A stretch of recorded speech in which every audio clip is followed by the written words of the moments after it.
নতুন সিদ্ধান্ত পাঠিয়েছেন। মুহাম্মদকে যে ধরতে পাঠানো হয়েছিল সেই সিদ্ধান্ত স্থগিত, আপাতত ওদেরকে খোঁচানোর দরকার নাই। এটা পারস্যর নতুন সম্রাটের সিদ্ধান্ত। এটা আল্লাহ দেখায়া দিছে, আমার নবীর সাথে তুমি বেয়াদবি করবা, আমি তোমার আপনজন দিয়ে তোমারে শায়েস্তা করব। এটা সিস্টেমটা কি চেঞ্জ হয়ে গেছে না এখন আছে?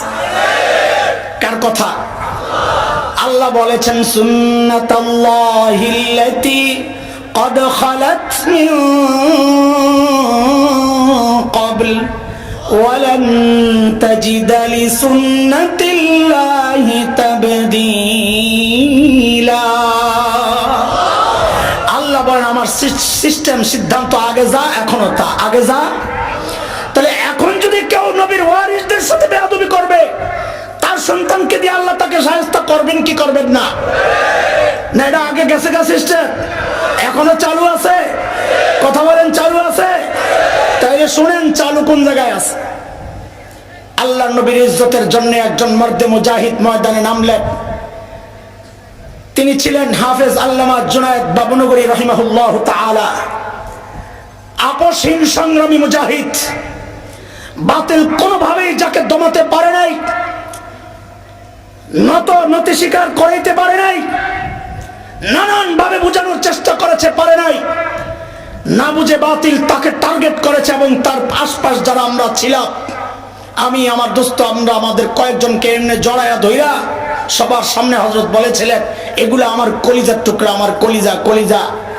বাবনগরী যাদেরকে কলিজা বলেছে, সরকারের সিদ্ধান্ত ছিল এগুলোকেও ছাড়া হবে না।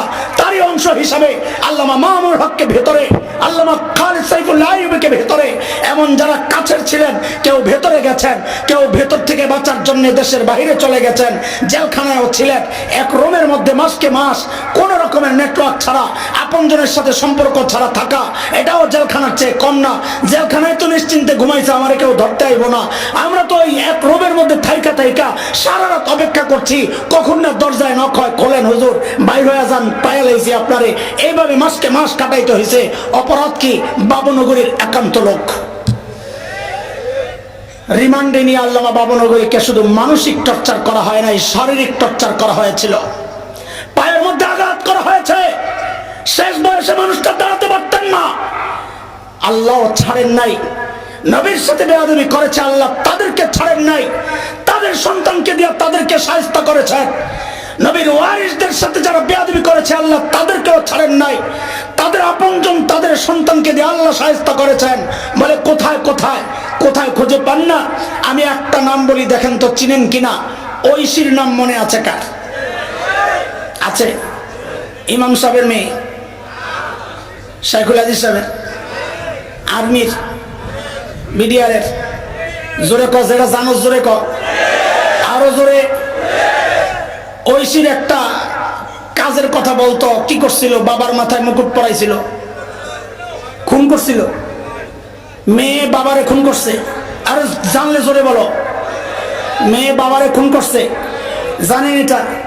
ঐশী নিজের মেয়ে নিজের বাবাকে খুন করছে। বাবা কি ছিল? পুলিশ কর্মকর্তা। বাবা কি ছিল? পুলিশ কর্মকর্তা। ঐশী তার বাবাকে খুন করেছে, করেছে, করেছে। এটা তো জানো, কিন্তু এটা হয়তো জানো না, ঐশীর বাবাও সেই পুলিশ কর্মকর্তাদের একজন ছিল, যে আমার বাবা, আমার রুহানি পিতা আল্লামা জুনায়েদ বাবনগরীকে টর্চার করেছিল। আল্লাহ দেখা দিয়েছেন, আমি খসরু পারভেজকে ছাড়ি নাই, ঐশীর বাবা তোকেও ছাড়বো না। যারাই নবীকে কষ্ট দিবে, নবীর ওয়ারিসদেরকে কষ্ট দিবে, আমি তাদের আপনজন, তাদের সন্তানকে দিয়ে তাকে শায়েস্তা করব। শেষ হয় নাই। ওলামাদেরকে শায়েস্তার জন্য বিশেষ বাহিনী বানাইলেন। আর্মির থেকে যেন বিদ্রোহ না ওঠে, বিডিআরে আর্মির চৌকস দেশপ্রেমিক ইসলামপন্থী ওই সমস্ত সেনা কর্মকর্তাদেরকে শেষ করে দিলেন। নিজেদের আজ্ঞাবহ পুলিশকে ফিট করলেন। সব জায়গায় নিজেদের লোকজন দিয়ে সাজাইলেন নিজেকে রক্ষার জন্য, জুলুমকে দীর্ঘস্থায়ী করার জন্য। কিন্তু মাথায় তিলক লেগে আছে, সেটা হচ্ছে নবীর দুশমনদের সহযোগী।